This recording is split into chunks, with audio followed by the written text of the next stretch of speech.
भारताच्या प्रजासत्ताक दिनानिमित्त आज जिल्हा परिषदेच्या छत्रपती शिवाजी महाराज उद्यानात जिल्हा परिषदेचे मुख्य कार्यकारी अधिकारी तथा प्रशासक कुलदीप जंगम यांच्या हस्ते ध्वजारोहण करण्यात आले। या कार्यक्रमासाठी अतिरिक्त मुख्य कार्यकारी अधिकारी संदीप कोहिनकर, उपमुख्य कार्यकारी अधिकारी सामान्य प्रशासन विभागाच्या स्मिता पाटील, उपमुख्य कार्यकारी अधिकारी ईशाधीन शेळकंदे, जलजीवन मिशनचे प्रकल्प संचालक अमोल जाधव, मुख्य लेखा व वित्त अधिकारी मीनाक्षी वाकडे, सीईओ यांच्या सुविद्य पत्नी जंगम, तत्कालीन मुख्य लेखा व वित्त अधिकारी अजय सिंह पवार, प्राथमिक विभागाचे शिक्षणाधिकारी कादर शेख, माध्यमिकचे शिक्षणाधिकारी सचिन जगताप, ग्रामीण पाणीपुरवठा विभागाचे कार्यकारी अभियंता संजय धनशेट्टी, बांधकाम 1 चे कार्यकारी अभियंता संतोष कुलकर्णी, कार्यकारी अभियंता नरेंद्र खराडे, उपअभियंता सुनील कटकधोंड, लेखाधिकारी श्रीकांत मिरगाळे, प्रभारी समाज कल्याण अधिकारी सचिन कवडे उपस्थित होते।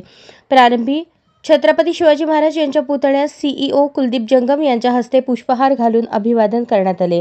हरिभाई देवकरण प्रशालेच्या विद्यार्थ्यांनी राष्ट्रगीत, महाराष्ट्रगीत झाल्यानंतर सचिन जाधव यांनी स्पर्श निर्मूलन अभियान आणि कुष्ठरोग निर्मूलनाची शपथ सर्वांना दिली।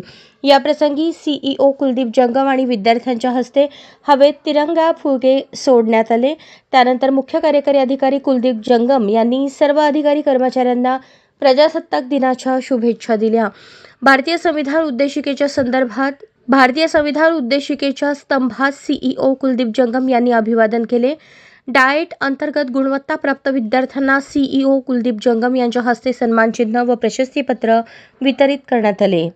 अशाच नवनवीन अपडेटसाठी जनता राज्य न्यूज चॅनलला सबस्क्राइब करा, लाईक करा आणि शेअर करायला विसरू नका।